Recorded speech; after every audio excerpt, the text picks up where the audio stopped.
Have you ever written something and it just felt off? You know that feeling where the words are technically correct, but the rhythm is just all wrong? Well, today we're going to unlock the secret to way smoother sentences by mastering two of the most basic but powerful tools in our language. Just listen to this for a second. Sarah likes ice cream. Sarah goes to school. Sarah has a cat. I mean, grammatically, there's nothing wrong with it, but it just sounds heavy, doesn't it? That repetition of Sarah, Sarah, Sarah really jumps out at you. Yeah, clunky is definitely the right word. It's clunky for sure. We just don't talk like that in real life, right? This kind of repetition is a classic little writing hiccup that can totally drain the energy from what you're trying to say and make it all feel a bit flat. So let's just call this what it is, the repetition problem. But here's the good news. The solution is surprisingly simple, and it all comes down to using two essential tools that are already in our grammar toolkit. Okay, so let's meet our heroes for today, nouns and pronouns. The easiest way to think about them is this. Nouns are the naming words. They give a specific label to, well, everything. And pronouns? They're the shortcut words. They're the super efficient substitutes that make our language actually flow. I love this quote. Nouns name, pronouns replace. It really doesn't get simpler than that. Once you really get this little bit of teamwork, that's the first huge step to making your writing way clearer and a lot more dynamic. It's all about how they work together. All right, let's start with our first hero, the noun. And really, you can think of nouns as the absolute building blocks of language. I mean, without them, we couldn't even talk about anything specific at all. So what is a noun exactly? It's just a word that names a person, a place, a thing, or an idea. The analogy of a label tag is perfect. It's like we stick these little noun labels on everything in the world so we can identify it and talk about it. And these labels basically fall into four main buckets. You've got the ones you can see and touch, a person, like Ali or teacher, a place, like school or London, or a thing, like a book. But, and this is important, they also cover the intangible stuff, the ideas, concepts you can't physically touch, like love or happiness. Nouns also come in two main flavors. You have your common nouns, which are general, like just city or girl. And then you have proper nouns, which are the specific names for those things, like New York City or Tina. And the dead giveaway for a proper noun? It always gets a capital letter. Okay, one last important distinction for nouns, concrete versus abstract.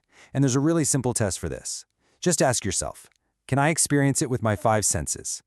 So you can hear music or you can see a chair. Those are concrete. But you can't see or touch courage or justice. Those are abstract. Simple as that. And that brings us to our second hero, the pronoun. These are the awesome shortcut words that step in for the nouns. And they're what make our language not just efficient, but honestly, a lot more elegant. The way they work is incredibly simple. It's a two-step process. First, you introduce the subject with a noun, like teacher. Then, once we all know who we're talking about, a pronoun like she can just take its place. So, the teacher is kind becomes she is kind. It means the exact same thing, but it just flows so much better. Okay, now for these two heroes to work together on a team, they have to follow one huge, non-negotiable rule.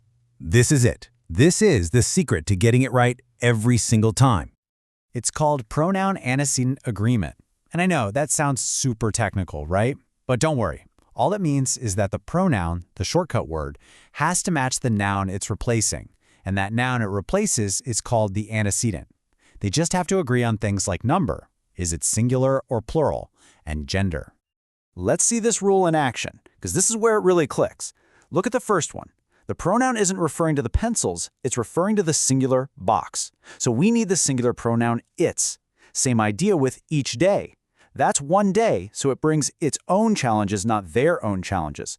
And because Marcel and Gemma are two people, that's plural, the pronoun has to be plural too. So we use them. See? They have to match. Now, here's a spot where a lot of people get tripped up. Let's clear this up right now. You've got possessive adjectives which describe a noun, like in my phone. But possessive pronouns, they replace the noun completely. So my phone just becomes mine. That's the key difference to remember. One modifies, the other replaces. And oh yeah, we have to talk about this one, the classic showdown, its versus its. The rule is so simple. If you can replace the word with it is, then you use the apostrophe. It's a beautiful day means it is a beautiful day. But if you're showing ownership, like the dog wagged its tail, there is never, ever an apostrophe. So, why did we go through all of these rules? What's the big deal? Well, it's because it brings us right back to where we started. It's about moving away from those clunky sentences and toward clear, smooth, effective communication. Remember Sarah? Let's go back and fix our first sentence. Instead of that repetitive mess, listen to how it sounds now. Sarah likes ice cream. She goes to school. She has a cat. See that? Just by swapping in the pronoun she, those sentences instantly connect and flow together.